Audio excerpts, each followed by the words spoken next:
দর্শক, সরিষা আবাদের খবর জানাতে এবারে ফরিদপুর থেকে আমাদের সঙ্গে সরাসরি যুক্ত হচ্ছেন সহকর্মী খায়রুজ্জামান সোহাগ। সোহাগ, এবছর সরিষার আবাদ কেমন হয়েছে, কি বলছেন কৃষকরা?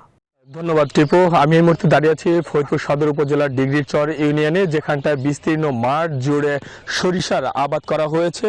তার একটা মাত্রই কারণ, গত বছর সরিষার ভালো ফলন এবং বাজার দর ভালো থাকা, সেই সঙ্গে এই চরাঞ্চলের যে একমাত্র ফসল বাদাম, সেই বাদামের পাশাপাশি এটি বাড়তি ফসল হিসাবে কিন্তু আমরা দেখতে পাচ্ছি যে সরিষার আবাদ করা হয়েছে।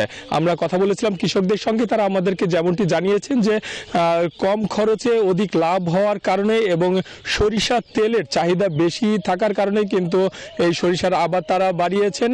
এবছর আমরা কৃষি সম্প্রসারণ অধিদপ্তরের পক্ষ থেকে যেটা জানতে পেরেছি, 14,463 হেক্টর জমিতে সরিষা আবাদের লক্ষ্যমাত্রা নির্ধারণ করা হয়েছে এবং ইতিমধ্যে সেই লক্ষ্যমাত্রা পূরণের প্রায় কাছাকাছি চলে গিয়েছে, এমনটা কিন্তু আমাদেরকে কৃষি অধিদপ্তর জানিয়েছেন।